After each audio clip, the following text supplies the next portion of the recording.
하늘 말씀 같이 보겠습니다. 이상하처럼 하는 말씀은 여호수아 5장 1절로 9절까지 말씀입니다. 여호수아 5장 1절로 9절까지 말씀 제가 봉독해 올려드리도록 하겠습니다.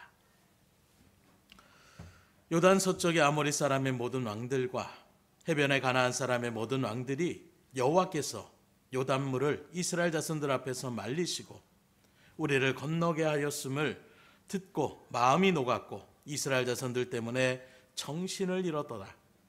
그때 여호와께서 여호수아에게 이르시되 너는 부싯돌로 칼을 만들어 이스라엘 자손들에게 다시 할례를 행하라 하시매 여호수아가 부싯돌로 칼을 만들어 할례 산에서 이스라엘 자손들에게 할례를 행하니라.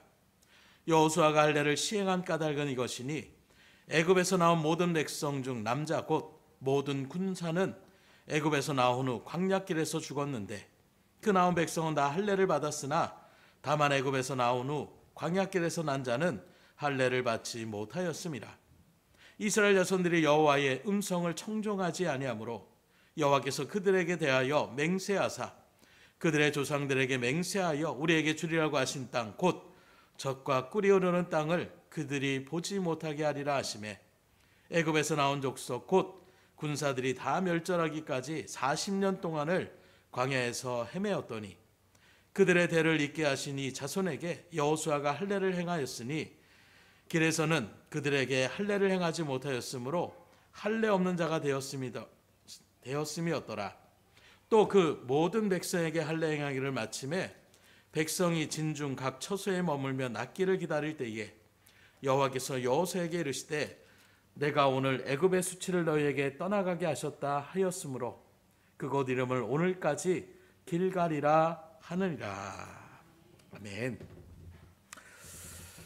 오늘 말씀의 배경을 그대로 설명하고 있는 본문의 말씀은 다른 것이 아닙니다. 지금 이스라엘 백성들이 400년에는 그 일들 가운데 애굽에서 포로로 짐승보다 못한 취급을 당하며 나가는 그 속에서 이제 하나님께 부르짖었을 때에 모세라는 걸출한 지도자를 주님께서 세워주셔서 이스라엘 백성들을 이제 애굽에서 구원해낸 것입니다. 그러나 그들이 약속의 땅, 그 가나안 땅을 앞에 두고 하나님 앞에 불순종과 의심 가운데에 하나님께서 그들에게 40년의 광야길을 그렇게 훈련케 하여 주시는데 이 40년의 광야길 가운데에 애굽에서 나왔던 이스라엘의 첫 세대들이 다 광야길에서 죽었다라고 얘기하고 있는 것입니다.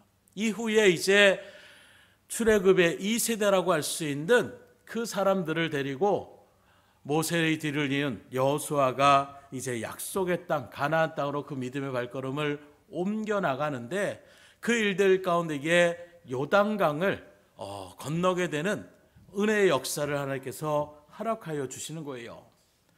기적 같은 일들로 홍해와 같이 그 요단강이 갈라지는 곳에서 이스라엘 백성들이 건너갔을 때에 그 다음에 머물렀던 곳이 바로 길갈이라는 곳에 이르렀는데 갑자기 하나님께서 길갈에서 여호수아에게 뭐라고 명령하느냐? 지금 너희들에게 있는 남자들에게 다 할례를 행하라고 명령하시는 것입니다. 이 할례라는 것은 어떤 것이냐? 오늘날로 얘기하면 포경수시라고 얘기할 수가 있는 거예요.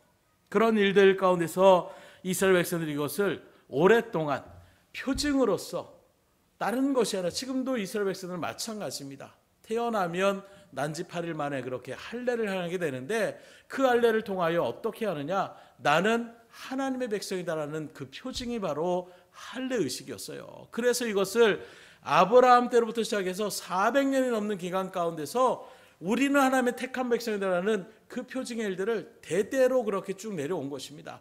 그리고 그것이 애굽에서 400년의 종살이 가운데서도 그들은 그것을 그대로 행하며 나갔어요. 비록 노예로 종으로 짐승 같은 취급을 받는 그 순간에서도 어쨌든 이스라엘 백성들은 우리는 하나님의 택한 백성이라는 이 할례 의식을 계속해서 행하고 지켜왔던 것입니다. 그런데 40년의 광야길을 걸어가다 보니까 그 사막에서 또 하나님께서 야 며칠 날 우리가 떠날 거야 하는 것도 아니라 갑자기 구름기둥이나 불기둥이 그렇게 떠오르면 그냥 쉬고 있었던 그 모든 텐트를 접고 따라가야 되는 거예요. 그런 속에서 할례를 행할 수가 없기 때문에 40년의 그 기간 가운데에 이제 애굽에서는 출애굽 2세대들은 할례를 행하지 않았다는 것입니다.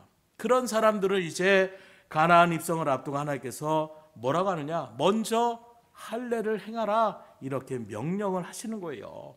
이런 하나님의 말씀에 여호와서는 그대로 순종하였고, 또 여호와를 통하여 하나님의 뜻을 전하며 나갔을 때에 백성들 또한 그 뜻에 그대로 순종하여 할례를 행하게 됐다는 것이 오늘 말씀의 주된 내용이라고 할 수가 있는 것입니다. 이 말씀을 같이 나누고자 하냐면, 지금 우리는 사순절 기간을 지나가고 있어요. 이 사순절 기간은 말씀드렸던 것처럼 우리 믿음의 그리스도인들이 분주한 이 세상 가운데 살아가는 속에서 주님의 십자가를 더 깊이 묵상하며 경건의 시간을 보내는 그 기간이라고 이야기할 수가 있는 것입니다. 그런 의미에서 오늘 본문 말씀에 이스라엘 백성들이 가나안 땅을 그렇게 앞두고 할례를 향하여 하나님께 온전히 순종하고 하나님을 기쁘시게 해드린 것처럼, 저 여러분들 모두도 우리 마음 가운데 있는 어떤 세상에 대한 미움과 원망과 불신과 이런 것들이 하나님 앞에서 온전치 못한 마음들이 있다라면 그 모든 것들을 다 내려놓고 진정한 마음의 할례를 행하심으로 하나님의 기쁨의 부활절을 온전히 맞이하며 나갈 수 있기를 주임으로 축복합니다. 그렇다면 오늘 말씀에서 하나님께서 왜 이제 본격적으로 약속했던 그 가나안 땅을 진군하며 나가실 때에 왜 이스라엘 백성들에게 먼저 길갈에서 할례를 행하라고 명령하시고 있는가? 거기에는 크게 세 가지의 이유를 우리가 바라볼 수가 있는데, 첫 번째는 하나님께서 이스라엘 백성들이 교만치 않게 하시려고 할례를 지금 명하심을 바라볼 수가 있는 것입니다. 앞서 이스라엘 백성들이 요단강을 건너게 됐는데 이 강을 건넌 자체도 기적 같은 일들 가운데 건너는 거예요. 곧 그 당시는 그 시기적으로 오늘날로 우리나라로 말하면 장마의 시기입니다. 우기의 시기이기 때문에 요단강의 물이 범람하고 있었어요. 그래서 보통의 어떤 일들 가운데에 시내처럼 얇아지거나, 제가 이스라엘에 갔을 때에는 성지를 갔을 때는 그 물이 범람하지 않았던 일들 속에서 상상외로 우리가 생각했던 한강과 같은 그런 너비가 아니더라고요. 그냥 뛰면 넘어갈 수도 있겠는데 할 정도의 그런 모습. 물론 그 모든 것이 다 똑같지는 않겠지만 그런 일들 가운데에 범람했던 그 요단강가를 함부로 나아갈 수가 없는 그런 모습 가운데 있을 때에 하나님께서 어떻게 명령하시느냐? 벗개를 메고 제사장들이 먼저 그 강물 가운데에 믿음으로 나아가라는 거예요. 그렇게 제사장들이 어깨에 벗개를 메고 그 요단강물의 무릎에 물속에 발을 딱 집어넣는 순간 그 요단강물이 쫙 갈라지는 것입니다. 그래서 그 일들 가운데에 뒤를 이어서 이스라엘 백성들이 범람하는 그 요단강을 그냥 건너갔다고 얘기하고 있는 거예요. 한번 상상해 보세요. 지금 우리가 아는 저 한강이 쫙 갈라져서 믿음의 백성들이 반대편을 쭉 건너갔다라고 했다라면 얼마나 놀랍고 기적 같은 일입니까? 그런 일들 가운데에 나아가게 되니 말 그대로 이스라엘 백성들의 마음이 어떤 마음이겠어요? 야, 하나님이 우리와 함께 계시는구나. 이런 능력이 하나님과 함께 있다면 우리가 못할 것이 무엇이 있겠느냐? 그 강을 건너는 그 일들 가운데서 또 거기에 하나님께서는 그 강의 중심에 돌탑을 또 세워가지고 이스라엘 백성들이 하나님의 은혜 가운데 건넜다는 것을 기념하는 그런 돌탑을 또 세우게 하여 주시는 것입니다. 이런 일들을 이스라엘 백성들만, 우리들만 이렇게 놀라운 체험을 해서 이게 아니라 그 지역에 있는 가나안 척경에 있는 많은 가나안의 족속들이 요단강물을 마른 땅과 같이 건넜다는 이 기적의 역사를 알아듣게 되었다고 얘기하고 있어요. 그래서 오늘 1절의 말씀은 이렇게 시작합니다. 요단 서쪽의 아모리 사람의 모든 왕들과 해변의 가나안 사람의 모든 왕들이 여호와께서 요단물을 이스라엘 자손들 앞에서 말리시고 우리를 건너게 하셨음을 듣고 마음이 녹았고 이스라엘 자손 때문에 정신을 잃었더라. 얼마나 놀랐겠어요. 말 그대로 200만이 넘는 사람들이 그 강물을 건너편에서 우그러가고 있을 때에 저 인구수도 만만치 않은데 하는 그런 모습에 그 강물을 갖다가 그들이 어떻게 건너느냐? 배를 만들어서 건너거나 다리를 와서 건넌 것이 아니라 말 그대로 기적같이 하나님께서 그 강물을 마르게 하셔서 마른 땅같이 그것을 건너게 하셨던 이 소식을 들으니까 두려움과 공포에 사로잡힐 수밖에 없는 거예요. 야, 저런 족속이 쳐들어오면 우린 다 끝장이 날 수밖에 없겠다. 그래서 그들이 두렵고 심지어 이스라엘 백성들 때문에 정신이 잃었다, 이렇게까지 지금 표현하고 있는 것입니다. 그러니 이런 상황의 분위기 가운데에 여러분들이 이스라엘 백성들은 어떤 마음이겠어요?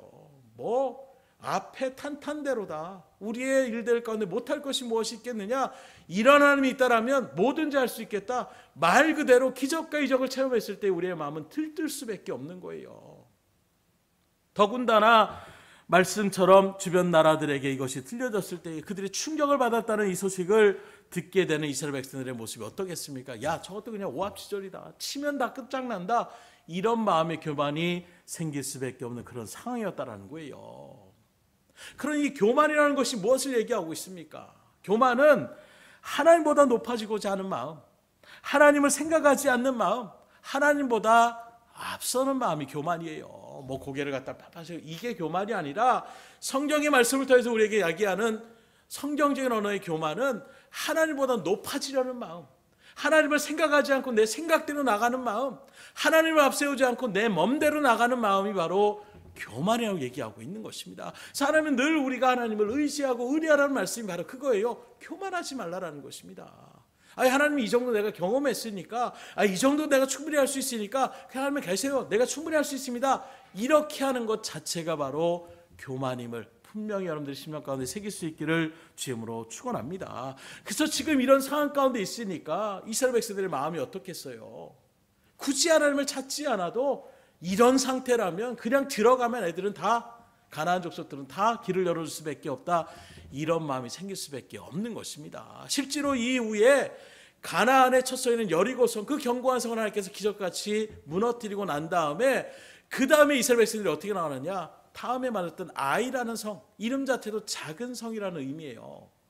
그 성을 딱 맞닥뜨려야 되니까 이스라엘 백성들의 마음이 어떻느냐, 이 거대한 여리고성도 우리가 무너뜨리며 나갔는데 솔직히 이스라엘 백성들이 무너뜨리는 것도 아니야, 하나님이 무너뜨려 주셨음에도 불구하고 요단강을 건너는 기적을 느꼈습니다. 여리고성이 무너지는 또 하나님의 역사를 체험했습니다. 그러니까 이제는 마음 가운데 어떤 것이냐, 하나님보다 앞서는 마음이 나가는 거예요. 그래서 여호수아에게 말합니다. 우리에게 군사 한 3천만 주십시오. 저 작은 성은 그냥 우리가 가기만 해도 끝장입니다. 금방 그 성을 점령할 수 있습니다. 일들 가운데 여호수아도 그것을 허락합니다. 그리고 이스라엘 백성들이 아이 성을 공격했는데 어떻게 되느냐, 처절하게 패퇴하는 거예요. 그리고 난 다음에 울부짖습니다. 여호수아를 비롯해서 이스라엘 백성들이 하나님의 뜻 가운데에 지금까지 한 번도 실패가 없었어요. 그런데 말 그대로 저 정도는 충분히 우리 의무로 할 수 있겠다고 생각해서 공격해 들어갔는데 수많은 사람들이 죽임을 당하게 되니까 하나님 앞에 왜 우리에게 이런 일이 생겼냐고 이야기할 때에 하나님 말씀하시는 거예요. 하나님보다 앞서지 말라라는 것입니다. 곧 지금 어찌 보면 이스라엘 백성들이 가나안을 지금 점령해 나가는 첫 발걸음이라고 얘기할 수가 있어요. 그런 속에서 자신들의 그 교만의 마음 가운데 가다가 만약에 팍 하고 첫 전투에서 또 어떤 전쟁에서 졌다라고 생각해 보십시오. 1세대들처럼 또 두려운 마음 가운데서 하나님이 가라고 하시고 여호수아를 통해서 아무리 명령해도 이미 움츠러든 그들의 마음은 더 이상 가나안 땅으로 나가지 못하는 그런 심령 가운데 있을 것이라는 거예요. 그러니 하나님 편을 바라봤을 때는 자기 멋대로 나가는 것도 하나님 원하지 않으시고, 또 그런 일들 가운데 앞서 나가는 일들 가운데 패퇴함으로 이제 움츠러지는 그 모습도 하나님 바라고 원하시지 않는 것입니다. 그래서 아예 먼저 그들의 마음을 딱 마음 가운데 잡히게 하는 것이 할례를 지금 행하라고 말씀하고 있는 거예요. 이 할례는 앞서 말한 것처럼 포경수술이라는 것, 아마 남자분들 가운데 포경수술 받으신 분들은 아실 거예요. 그 고통은 이루 말할 수 없습니다. 그래서 어떤 분은 그렇게까지 표현해요. 여자들이 임신해서 아이를 낳는 것 같은 그런 고통이다. 물론 서로의 어떤 고통을 알지 못하니까 얘기할 수는 있겠지만 남자들의 일생 가운데 어찌 보면 큰 수술이나 이런 것들 중에서 이 수술을 받았을 때의 그 고통은 이루 말할 수가 없어요. 아무리 지금 의학이 발달된 순간 가운데 있어도 한 일주일, 빠르면 3, 4일, 빨라도 3, 4일 가운데는 정말로 고통의 순간일 수밖에 없는 것입니다. 그런 일들 가운데에 지금 행하라고 하는 할례를 어떻게 합니까? 심지어 하나님께서 뭐라고 명령하시느냐? 지금처럼 메스나 날카로운 칼로 그렇게 포피를 잘라내도 그 수술 부위가 얼마나 힘들고 아프겠어요. 마취제는 뭐 말할 것도 없습니다. 그런데 오늘 하나님께서 뭐라고 합니까? 적어도 청동기 시대 가운데 있는데 그 일들 속에서 부싯돌을 갈아서 칼을 만들래요. 돌칼을 만들라는 것입니다. 그러니 그 칼이 뭐 얼마나 잘 들으면 잘 듣겠어요. 그런 일들 가운데서 어찌 보면 진리기듯이 그 포피를 잘라내는 그 고통은 이루 말할 수가 없는 것입니다. 그걸 지금 어디서 하느냐? 가나안이 바로 앞에 보이는 길갈이라는 지역에서 이 할례를 행하라고 말씀하고 있는 것입니다. 그러니 이런 일들 가운데에 할례를 다 받았을 때에 어찌 보면 요단강을 원했던 그 들뜬 마음보다 이제 할례를 행하며 나는 그 고통이 이스라엘 백성들 가운데 더 힘들었을 거예요. 여기저기서 아이고 아이고 하는 소리가 오히려 더 나갔을 것입니다.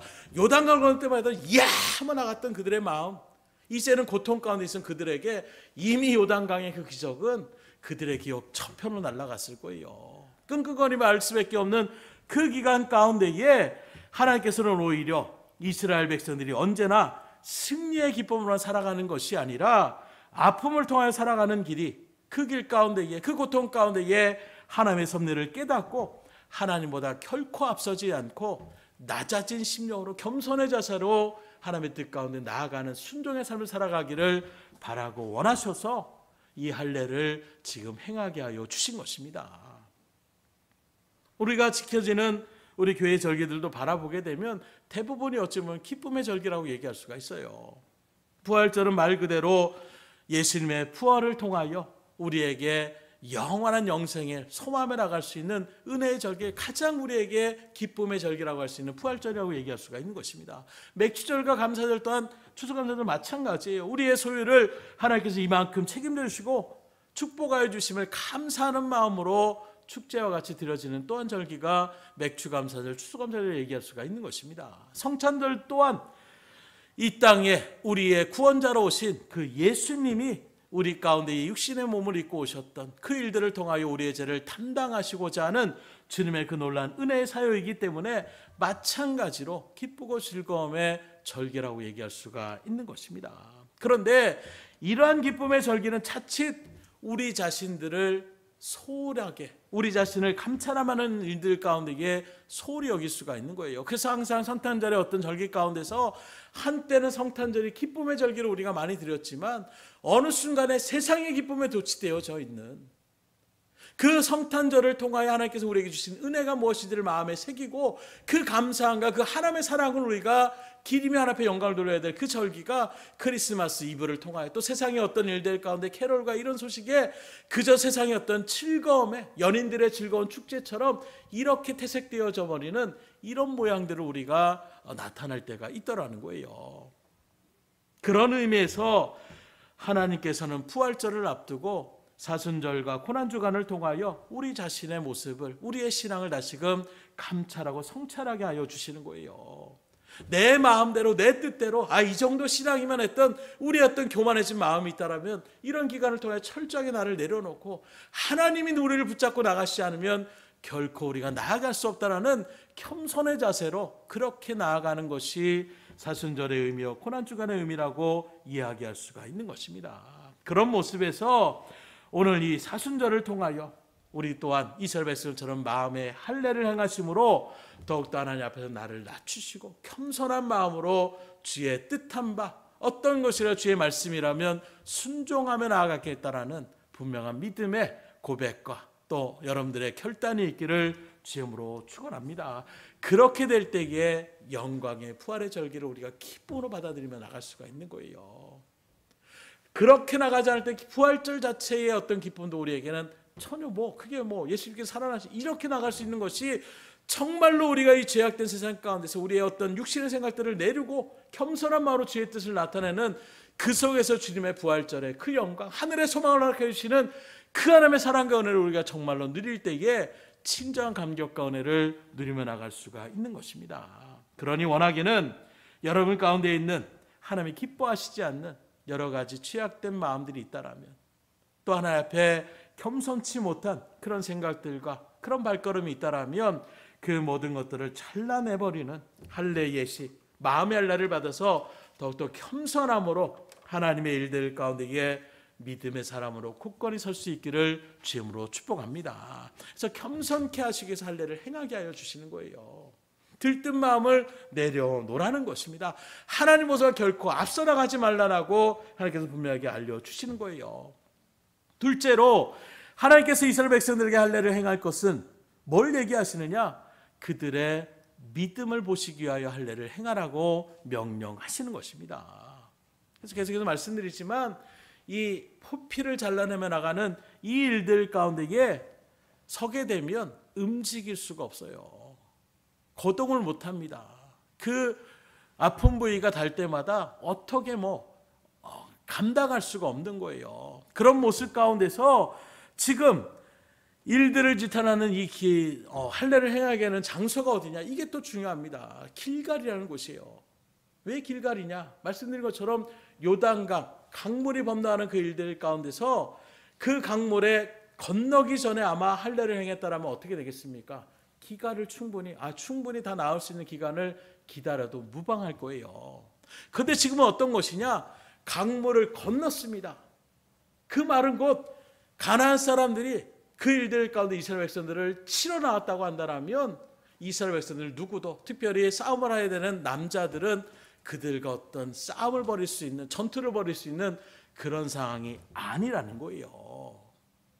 만일 건너편에서 행하라고 했다라면 그래, 강물이 막아주니까 아무리 저들이 우리 가운데 이런 소식을 들어도 왔다가 그 강물이 범람하기 때문에 올 수 없으니까 충분히 우리가 낫고 회복되고 난 다음에 가면 되지 하는 마음이 있겠지만, 이미 그들 가운데 강물처럼 뭔가 어떤 천연의 일들 가운데에 그들을 막아주고 방비해줄 그 어떤 장소도 아닌 것이 바로 길갈이라고 얘기할 수가 있는 것입니다. 그런 일들 가운데서 가나안 민족들이 할례를 행했대? 그들 못 움직인데 이 소식에 그 백성들이 쳐들어온다라고 한다면 꼼짝없이 죽을 수밖에 없는 상황이라는 것입니다. 이런 대표적인 일례가 오래전에 야곱의 그 딸이었던 디나가 그 일들 가운데 유랑을 하다가 세겜이라는 곳에 이르러서 그 성 안으로 들어가 가지고 구경을 하다가 세겜의 아들에게 강간을 당하게 되는 거예요. 그런데 강간을 했던 이 세겜의 아들이 하모리 강간하는 것으로 끝나는 것이 아니라 디나가 너무 아름다우니까 나의 부인으로 삼고 싶습니다. 그런데 야곱의 12아들, 야곱을 비롯해서 그 12아들, 오빠들이 생각할 때는 너무나도 화가 날 수밖에 없는 거예요. 생각해 보세요. 여러분들이 어떤 여동생이 있는데 다른 사람이 그냥 길거리에서 그렇게 못된 일을 벌여놓고 그리고 나서 내가 책임지겠다 이렇게 한다라면 그래, 너는 그래도 책임감이 있구나 이렇게 얘기할 사람이 어디 있겠어요. 그런 모습에서 야곱의 그 아들들, 디나의 오빠들이 칼을 갑니다. 그 중에서 두 사람이었던 레위가 시므온이 어떻게 얘기하느냐? 그래, 그렇다면 우리가 서로 그 일들 가운데 교통을 하려면 너희 있는 세겜성에 있는 모든 남자들이 할례를 행해라. 그러면 우리가 우리의 민족과 같이 취급해 주겠다. 말은 아마 의도도 잘했어요. 그러나 그 의도는 뭐라고 하냐? 할례가 어떤 고통인지를 다 알고 있는 것입니다. 그래서 그 할례를 갖다가 세겜에 있는 남자들이 그것을 행하게 됐을 때에 가장 아플 수 있는 이틀째 되는 그 순간에 시므온과 레위라는 두 사람이 그 세겜이라는 성이 물론 크진 않았을 테지만 그 안에서 할례를 행했던 모든 남자들을 단 2명이서 다 죽였다라고 얘기하고 있는 거예요. 그 말은 무엇입니까? 알고 있어. 칼을 들고 자기를 뒤로 와서 일어나서 어떻게 대항할 수가 없을 정도의 고통의 순간이기 때문에 그냥 꼼짝없이 다 죽임을 당할 수밖에 없었다는 것입니다. 바로 지금 이스라엘 백성들이 할례를 행했던 것이 그와 똑같은 것을 얘기하고 있는 거예요. 그런 모습에서 가나안 백성들이 쳐들어온다라면 꼼짝없이 죽을 수밖에 없는, 이게 정말로 이상적으로 말할 때는 그것이 인간적인 생각이라고 얘기할 수가 있는 것입니다. 그런데 하나님께서 지금 가나안을 정복하라고 나가는 이 중요한 때에 지금 이스라엘 상황을 전혀 생각하지 않는, 지금 우리 보고 죽으라는 것입니까? 그럼 강 이편에서 건너기 전에 그렇게 하셨다면 충분히 우리가 이해할 수 있는데, 지금은 육지로 그냥 얼마든지 그 가까운 거리에서 우리를 죽이려고 하고 이 소식을 듣고 달려들면 다 죽을 수도 있는 상황인데 여기서 할례를 행하라고요? 이렇게 우리가 반문할 수밖에 없는 거예요. 그것도 정 그렇다라면 몇 계절을 나눠서 말 그대로 우리가 군대에서 보초를 쓰는 것처럼 지금 여기 세 족속은 갖다 할례를 하고 나머지 6족속은 거기에서 그 일들 가운데 대기하고 있고, 또 이 사람들이 회복을 하면 또 한 족속이 그렇게 나가면 일들 가운데 이게 순차적으로 할례를 행하라, 이렇게 말씀하신 것도 아니에요. 인간의 이성으로는 이런 방법 저런 방법을 생각할 수 있는데 하나님은 뭐라고 하느냐, 일시에 한꺼번에 다 할례를 행하라고 말씀하고 있는 것입니다. 그 말은 곧 누구도 대적이 쳐들어오면 방비하며 나갈 수 있는 그런 사람이 있을 수가 없는 상황을 말씀하고 있는 거예요. 만약에 여러분들이 그런 상황 가운데 있다면 어떻게 반응하시겠어요? 아마 지금 다 우리가 여러 가지 일들 가운데 똑똑하시고 지혜 가운데 있을 때라면 아마 지금 제가 말씀한 것처럼 만약 그렇게 하면 몇 개 조씩 이렇게 순차적으로 하시지요, 아마 이런저런 말들이 우리 가운데 많이 나올 거예요. 지금 상황이 그런 상황이 아닙니다. 하나님께 다시 한번 기도해 보십시오. 아마 이렇게 반문하며 나가실 분도 있을지 모르겠어요. 놀라운 것은 이러한 하나님의 명령의 말씀에 여호수아를 위시하여 이스라엘 백성들이 그대로 한꺼번에 그렇게 할례를 행했다는 것입니다. 3절의 말씀입니다. 여호수아가 부싯돌로 칼을 만들어 할례산에서 이스라엘 자손에게 할례를 행하니라. 표현 자체가 할례산이라고 표현하는 것은 생각해 보세요. 그 장정만 60만이 넘는 그 백성들이 일시에 할례를 당했으니 그 포피가 얼마나 그렇게 많았겠습니까? 그래서 산이라고 표현할 정도의 그런 모습을 지금 표현하고 있는 것입니다. 그렇다면 우리 하나님 앞에 질문을 던질 수 있을 거 아니에요. 하나님, 지금 이성적인 상황에는 이런 일들의 모습이 있는데 왜 굳이 이 장소에서, 지금 강 건너편도 아니라 강을 다 건너온 이 상황에서 우리가 정말 마음 가운데에 하나님의 뜻이란 뭐든지 할 수 있는 그 믿음의 상황 가운데서 갑자기 이 고통의 순간 이 할례를 왜 우리에게 행하라고 하십니까? 이것은 바로 철저하게 하나님을 믿고 의지하라는 하나님의 명령의 말씀인 것입니다. 쉽게 말하면 하나님께서 믿음을 보시고자 원하시는 거예요. 너희들이 정말로 그 강을 건너는 기적 같은 일들 가운데 이게 그것만이 아니라 내가 언제든지 너희들을 지키고 보호한다라는 이 믿음을 너희들이 분명하게 마음 가운데 새기고 있느냐, 하나님께서 그걸 보시고자 원하시는 거예요. 이성적으로 생각하면 다 죽을 수 있는 상황인데 그 상황 속에서도 하나님이 지켜주시겠지, 하나님이 굳건한 믿음이 있으면 할례를 받을 수 있는 것이고, 그렇지 않다면 여러 가지 방편을 하는, 이렇게 하든가 저렇게 하든가 이런저런 불순종의 모습들이 나올 수가 있는 상황이라는 것입니다. 곧 지금 이렇게 이스라엘 백성들이 하나님의 말씀 가운데 순종한 것은 자신들이 할례를 방하고 그리고 움직일 수 없는 그 순간에, 비록 대적들이 그 순간에 우리를 치러 온다고 할지라도 하나님께서 우리를 보호하시고 지켜주시겠다라는 그 믿음의 행위가 바로 할례의 행위라고 이야기할 수가 있는 것입니다. 한마디로 얘기하면 자신들의 생사를 하나님께 온전하게 맡기는 거예요. 죽으면 죽으리라는 생각으로 그것을 갖다가 행하는 것입니다. 하나님, 그 능력이 하나님이 하라고 했으니까 하나님이 책임져 주시겠지 하는 마음으로 그냥 나가는 것, 이게 믿음인 거예요. 지금 이스라엘 백성들이 길갈에서 할례를 행한 것이 바로 하나님 앞에 이러한 믿음의 모습을 나타내고 있는 것입니다. 그리고 바라보세요. 놀라운 것은 이렇게 할례를 행하며 나갔을 때에 하나님께서 이스라엘 백성들을 지켜주셨고, 놀라운 기적과 이적 가운데에 가나안에 첫 성했던 그 견고한 여리고성을 또한 하나님의 은혜 가운데에 무너뜨리게 되는 역사를 체험케 하여 주시는 것입니다. 중요한 것은 그 이스라엘 백성들의 이 말씀을 통하여 오늘 저희들이 어떻게 이것을 받아들일 수 있냐는 거예요.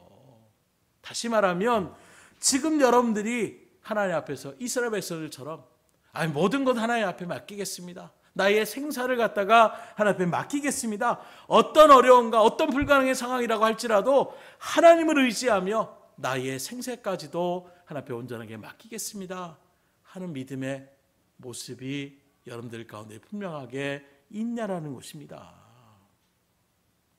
그러한 믿음의 모습들이 기독교의 역사 가운데에 수많은 믿음의 선지들이 그 믿음을 나타내고 그 일들을 통해 놀라운 일들을 이루어 나가셨어요.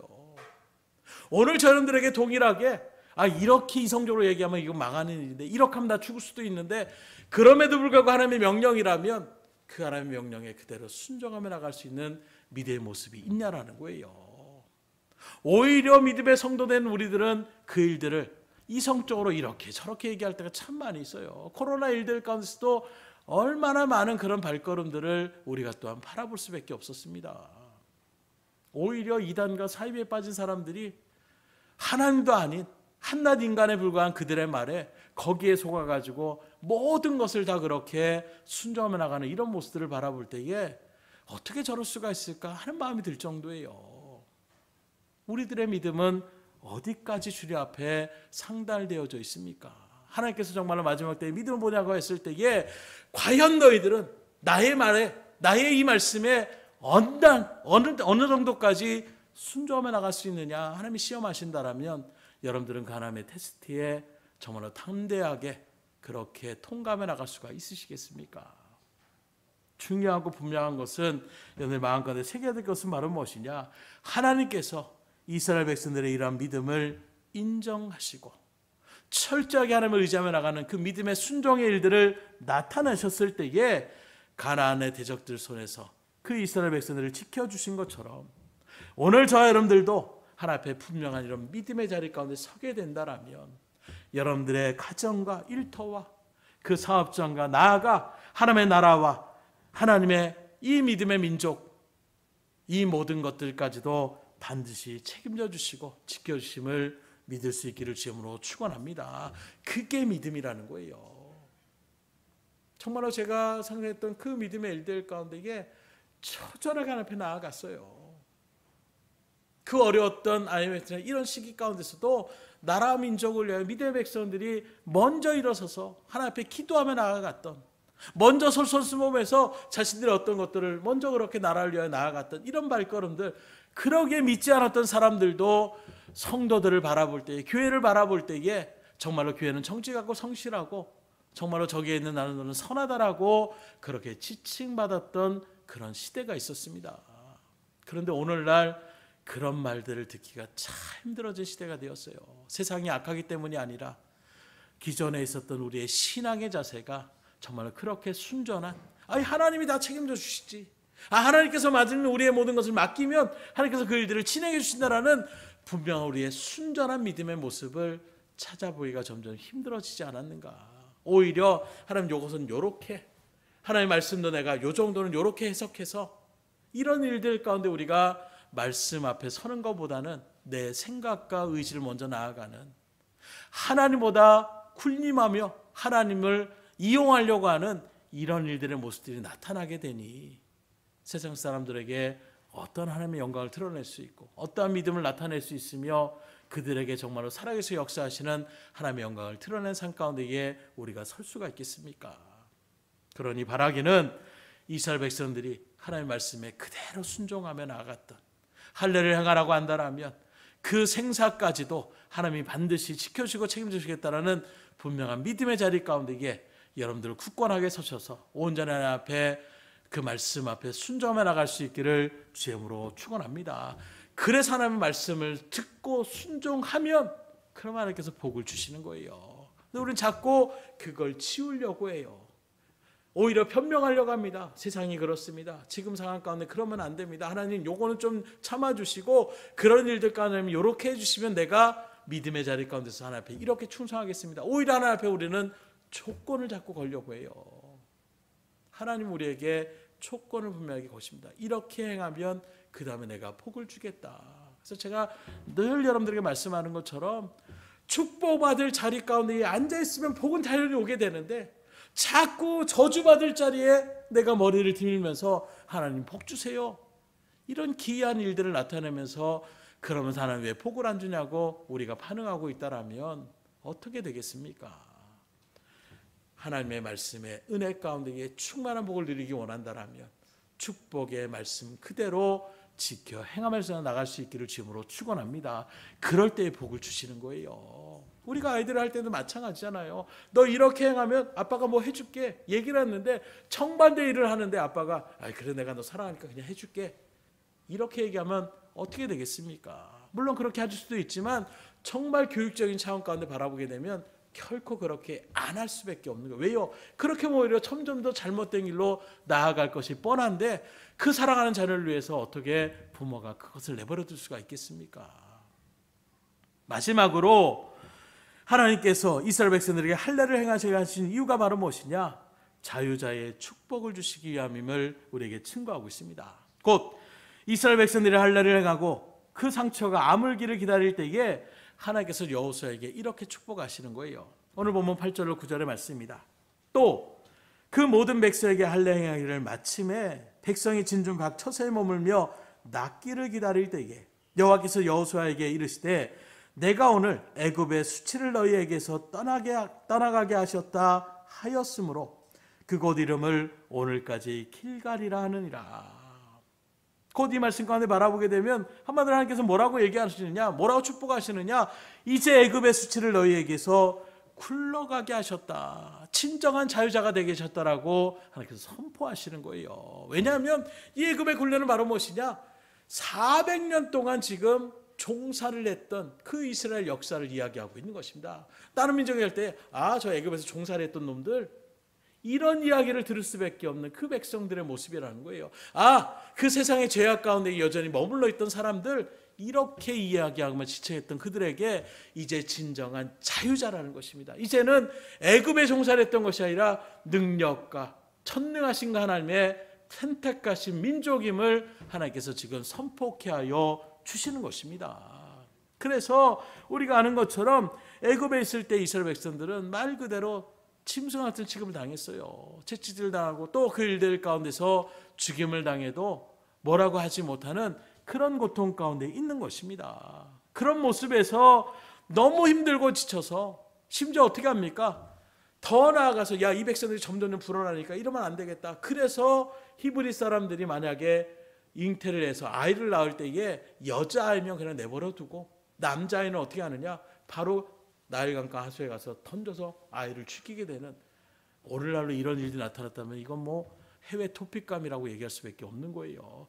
그 정도로 막강한 애굽의 그 군사력 가운데서 이스라엘 백성들의 그 모습은 말 그대로 짐승이야 취급을 당한 거예요. 아니 정말로 자기의 자녀를 낳았는데 낳자마자 그 자녀를 갖다가 남자아이네, 그리고 끌고 와서 강가에 집어던져서 죽임을 당할 때 아무런 어떤 반항도 할 수 없는 그 처참의 모습을 한번 생각해 보십시오. 그 부르짖음과 울부짖음이 얼마나 애통스럽게 나올 수밖에 없겠습니까? 그런데 이제 길갈에서 할례를 행하고 나니까 그 모든 멍에를 이제 벗어주시고 자유자의 축복을 주시며 약속의 땅 가나안을 그들에게 주신다라고, 네가 밟는 발 그 땅마다 하나님께서 그 땅을 너희에게 주시겠다라고 축복의 말씀을 지금 선포케 하여 주시는 것입니다. 이러한 복을 여러분들도 누리시기를 주님으로 축원합니다. 곧 우리가 주의 일들 가운데에 예수님을 영접하기 이전에 우리의 모습들은 다 죄의 권세 가운데에 놓여져 있던 사람들이에요. 곧 죄의 종 가운데 있었던 우리들, 그렇다면 우리가 행할 것은 무엇입니까? 죄를 지을 수밖에 없어요. 악을 행할 수밖에 없습니다. 왜냐하면 하나님이 우리의 주인 되시기 전에 사탄이 우리의 주인이 됐기 때문에 그 사단의 일들 가운데서 그 사단이 기뻐하는 일들이 바로 죄악의 일들, 그 죄악의 일들 가운데 우리는 살아갈 수밖에 없는 존재인 것입니다. 그러나 그런 우리들을 하나님께서 하나님의 자녀로 택하여 불러주셨다라는 거예요. 이제는 나 사단에게 매여있는, 이 세상의 죄악에 매여있는, 그래서 어쩔 수 없이 죄를 행하고 악을 행하며 나갈 수 있는 그런 삶의 모습을 하나님이 이제는 벗겨주시고, 이제는 나의 자녀로서 내가 너에게 주신 그 자녀의 권세를 가지고 하늘나라의 소망을 품으며 하나님의 백성답게, 하나님의 자녀답게 살아가라고 예수님을 이 땅 가운데 보내주신 것입니다. 그게 바로 십자가의 죽으심이라는 거예요. 그 죽으심을 통하여 우리에게 멍에처럼 있었던 그 사단의 멍에를 하나님께서 깨트려 버리시는 것입니다. 이제는 죄의 종의 자리 가운데 선 것이 아니라 하나님의 은혜 가운데에 우리가 선 사람이 된 거예요. 그렇다면 이제 우리가 행할 것은 무엇입니까? 계속해서 악을 행하는 자리에 서시면 안 되는 것입니다. 사단에 매여 있을 때는 악을 행하는 것이 마땅한 일이었어요. 왜요? 그게 우리의 인생의 삶인 줄 알았기 때문에. 그러나 이제 말씀을 통하여 하나님이 주시는 은혜를 통하여 성령의 충만한 역사 가운데서 이제는 이것이 아니구나, 이런 삶은 온전한 것이 아니구나, 이 세상이 전부인 것인 줄 살아가는 것, 이것 때문에 우리가 사람들을 미워하고 사람들 위해 서려고 하고 사람들의 어떤 그런 일들보다 나의 유익을 취하며 나가는 이것이 당연한 삶이구나. 지금 세상은 그 원리로 나아가고 있잖아요. 딴 사람 무상하니까 나만 잘 살면 살겠다라는 그 마음의 발로 살아가는 것, 이게 사단의 모습입니다. 그러나 이제 우리에게 은혜를 베푸신 하나님의 자녀다운 모습으로서 이제는 우리가 편안한 삶 가운데 주시는 거예요. 진정한 자유를 우리에게 허락하여 주시는 것입니다. 그 자유함 가운데 이제 하나님을 기쁘시게 하는 삶을 살아가라고 우리에게 말씀하여 주시는 거예요. 그래서 예수님께서 한쪽 뺨을 누가 때리거든 다른 쪽 뺨을 그에게 태라고 하신 이 주님의 명령을 우리가 자신 있게 행하며 나갈 수가 있는 것입니다. 원수까지도 살아가라는 그 말씀을 하나님의 은혜의 자녀가 되었기 때문에, 그 하나님의 사랑과 은혜가 어떤 것인지를 알았기 때문에 이제는 우리가 그 원수까지도 포용하며 나갈 수 있는 믿음의 자녀의 삶을 살아갈 수가 있게 되는 거예요. 바로 이 자유의 축복을 주시기 위하여 예수님께서 십자가를 대신 지신 것입니다. 그러니 여전히 우리가 구원의 백성을 하면서 세상의 원리대로 아기 다툼하듯이 그렇게 나아간다라면 우리의 모습이 어떤 모습이겠어요? 오늘 이스라엘 백성들이 할례를 행함을 통하여 그것 가운데에 너희들의 애굽의 멍에를, 그 수치를 갖다가 내가 굴려버렸다. 이제는 더 이상 세상에 매인받은 삶이 아니라 하나님의 백성으로서의 거룩한 제사장의 나라로, 하나님의 자녀로서의 삶으로 살아가라는 은혜의 축복을 우리에게 허락하여 주신 거예요. 바로 그러한 사람들이 바로 저와 여러분들인 것입니다. 그 하나님의 자녀다운 삶으로 살아갈 수 있기를 주님으로 축원합니다. 그러니 하나님께서 이스라엘 백성들에게 이 약속의 땅 가나안 땅을 앞에 두고 가장 위험한 곳에서 할례를 행할 것을 말씀하셨을 때에 그 이스라엘 백성들이 하나님의 명령에 온전히 순종하여 행했던 것처럼 이 사순절 기간 가운데에 여러분들 마음 가운데 있던 죄악의 굴레들을 다 잘라버리고 하나님의 말씀 앞에 온전하게 서서, 그래 내가 자유자로서 하나님의 택함마다 하나님의 자녀로서 믿음의 일들 가운데 세상의 어떤 원리를 앞세우는 것이 아니라 하나님의 말씀을 앞세워 나가는 이 믿음의 자리 가운데 온전하게 서심으로 주님께서 예비하시는 놀라운 복과 은혜를 충만히 받아들여 나갈 수 있는 여러분들의 복된 말을 될 수 있기를 주님으로 축복합니다. 기도하겠습니다.